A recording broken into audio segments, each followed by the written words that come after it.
तो उस दिन कुछ बच्चे गार्डन में खेल रहे थे। इसी समय अचानक से एक करुणा भरी स्वर में बूढ़ी सी आवाज आई, भगवान ने तुम्हारे साथ बहुत नाइंसाफी की। और तभी उस बच्चे ने पलट कर जवाब दिया, नहीं, भगवान ने हमारे साथ इतना भी बुरा नहीं किया है। इस समय जो हम हाथों का हुनर सीख रहे हैं उससे कम से कम हमें चर्च के सामने भीख तो नहीं मांगनी पड़ेगी।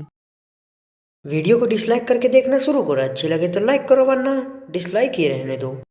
1800 के दशक में एक आम कहानी थी। मतलब अगर तुम किसी भी कारण से देख नहीं सकते हो और पूरे परिवार का भार तुम्हारे ऊपर ही आ जाता है तो तुम्हारे पास भीख मांगने के अलावा और कोई काम नहीं होता था।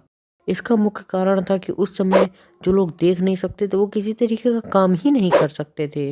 ना ही यात्रा करवाने का काम कर सकते थे, ना ही कोई अन्य काम कर सकते थे। अगले 50 सालों में ही जो लोग देख नहीं पाते थे उनके जीवन को सुधारने के लिए बहुत सारे बदलाव देखे गए। जैसे इंग्लैंड में डे स्कूल खोले जाते हैं, सैन फ्रांसिस्को में नई लाइब्रेरी खोली जाती है जिसमें केवल ब्लाइंड लोगों को बुकें पढ़ाई जाती हैं। कई लोग कैम्ब्रिज यूनिवर्सिटी से ग्रेजुएट हो जाते हैं जो देख नहीं पाते थे। इसके अलावा न्यूयॉर्क में New York state commission for blind खोली जाती और ऐसे ही हजारों प्रयत्न किए जाते हैं, लेकिन यह केवल 1870 के बाद ही संभव क्यों हो पाया? क्या उसके पहले लोग शिक्षित नहीं थे? क्या उसके पहले लोग ब्लाइंड नहीं हुआ करते थे? क्या उसके पहले लोग इनकी कुछ मदद नहीं करना चाहते थे? तो इन सब का जवाब है ना। लोग मदद करना तो चाहते थे, लोग शिक्षित भी थे, लेकिन वो जानते नहीं थे कि हम इनकी मदद कैसे कर सकते हैं।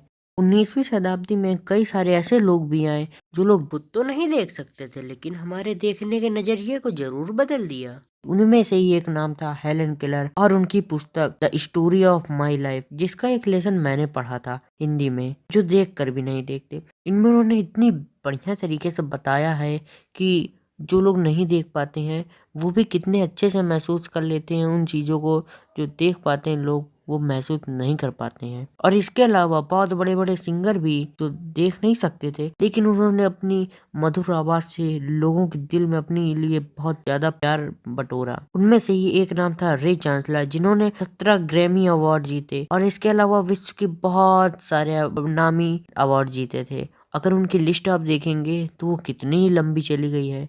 खैर, देखते हैं इन 70 वर्षों में ऐसा क्या बदलाव हुआ जो इन लोगों के जीवन में इतने अच्छे सुधार हुए। तो चलिए चलते हैं फिर उसी बच्चे वाली स्टोरी के पास में। तो ये बच्चा और कोई नहीं, लुई बेल थे। क्या हुआ, कुछ समझ में नहीं आया? चलो फिर शुरुआत से शुरू करता हूँ। 4 जनवरी 1809 को फ्रांस में एक बच्चे का जन्म होता है और उसका नाम लुइस बेल रखा जाता है, जो बचपन में सामान्य दिखता था, लेकिन 3 वर्ष की आयु में पता नहीं कैसे उसकी एक आंख में सुई चुभ जाती है। कुछ लोग कहते हैं ये उसके पिता की गलती से हुआ, जबकि अन्य लोग कहते हैं ये उस बच्चे की गलती से हुआ। और हिस्ट्री में जाके तो हम ये पता लगा नहीं सकते, तो इस बात को यहीं छोड़ते हैं। लेकिन जो हुआ वह बड़ा दर्दनाक था। लेकिन 8 वर्ष की आयु के होते होते इससे भी दर्दनाक चीज हुई। वे अपनी दोनों आंखों से ब्लाइंड हो चुके थे, जिसका कारण था कि इन्फेक्शन उनकी दोनों आंखों में फैल गया था। खैर, 10 वर्ष की आयु में उन्होंने अपनी लगन से एडमिशन करा लिया था रॉयल इंस्टीट्यूट ऑफ ब्लाइंड में। और चर्च की कहानी की तरह ही वहाँ पे ऐसी बहुत सारी कहानियां घटी।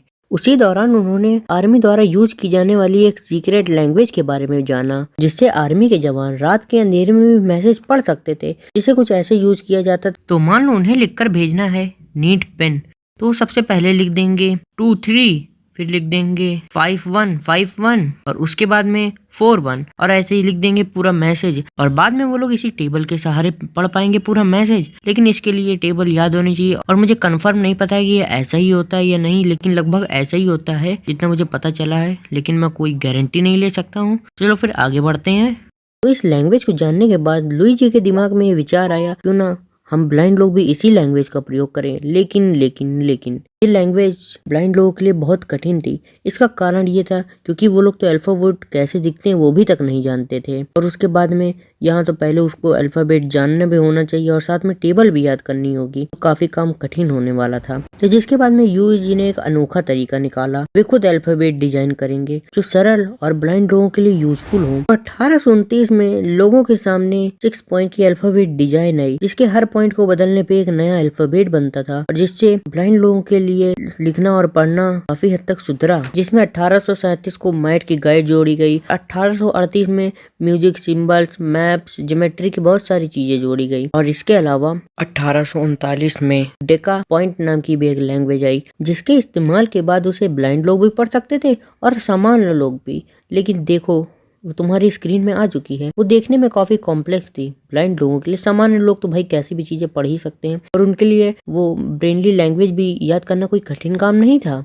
इस डेका पॉइंट के बारे में तो ज्यादा बात हुई नहीं फ्यूचर में, लेकिन ब्रेनली लैंग्वेज भी 1852 कुछ खास सम्मान मिला नहीं था। और 6 जनवरी 1852 को महान ब्लाइंड साइंटिस्ट लुइस बेल की मौत हो गई, लेकिन उनकी मृत्यु इस इवोल्यूशन को आगे आने से रोक नहीं पाई। और 1854 में ब्लाइंड स्टूडेंट की जिद के बाद इस ब्रेनली सिस्टम को वहां पे यूज किया जाने लगा, और देखते ही देखते और भी जगह इसे यूज किया जाने लगा। और फिर 1873 में हुई ब्लाइंड टीचर सम्मेलन में इसे हाईलाइट होने के बाद इसका यूज बढ़ता रहा, और 1882 में लगभग पूरा विश्व इसे इस्तेमाल करने लगा था। और फिर 1916 में ब्लाइंड स्कूल में इसे मान्यता मिल गई, और 1932 में के लिए यूनिवर्सल इंग्लिश लैंग्वेज के संकेत बना दिए गए। और उसके बाद की कहानी तो आप लोग जानते ही हैं। लेकिन ब्लाइंड पीपल के लिए जो इवोल्यूशन की नींव लुइस जी ने रखी थी, उसका असर ये हुआ, आज छोटी से छोटा साइन बोर्ड हो या बड़ी से बड़ा प्रोडक्ट कंपनी, मोबाइल से लेकर घड़ी,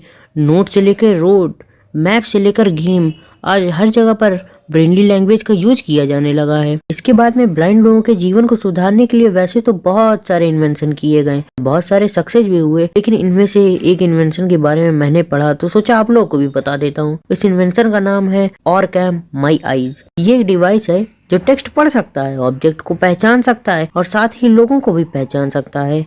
और ये कैसे काम करता है, तुम चाहो तो इसकी डिटेल वीडियो भी बन सकती है। तो अगर तुमने वाली वीडियो देखी है जिसमें मैंने कहा है मैं इस चैनल में किस तरीके की वीडियो अपलोड करूंगा, तो ये एक इन्वेंशन वीडियो है जिसमें एक सिस्टम को इन्वेंट किया जाता है जो आगे चलकर एक यूनिवर्सल लैंग्वेज बन गई। तो इस इन्वेंशन की जरूरत सबको तो नहीं थी, पर जिसको भी इसकी जरूरत थी उसको इसकी बहुत ज्यादा जरूरत थी। इसलिए ये इन्वेंशन और ये इन्वेंटर दोनों लोगों को आज पूरी दुनिया जानती है, क्योंकि जिस जरूरतमंद ने भी इसे इस्तेमाल किया उसने दूसरों को बताया और पूरे विश्व में ये बात फैलाया कि इन्वेंटर को जीते जी तो सम्मान नहीं मिल पाया, लेकिन वे आज लोगों के दिलों में अमर हो चुके हैं। मुझे लगता है तुमने इस वीडियो को एंजॉय किया है। अगर हाँ, तो तुम जानते हो तुम्हें क्या करना है। डिसलाइक को लाइक में बदल दो, सब्सक्राइब कर दो, और किसी भी एक सोशल मीडिया पर इसे शेयर कर दो। बातचीत के लिए इंस्टाग्राम पर ज्वाइन कर लो। तो मिलते हैं किसी नेक्स्ट वीडियो में, तब तक के लिए बाय बाय।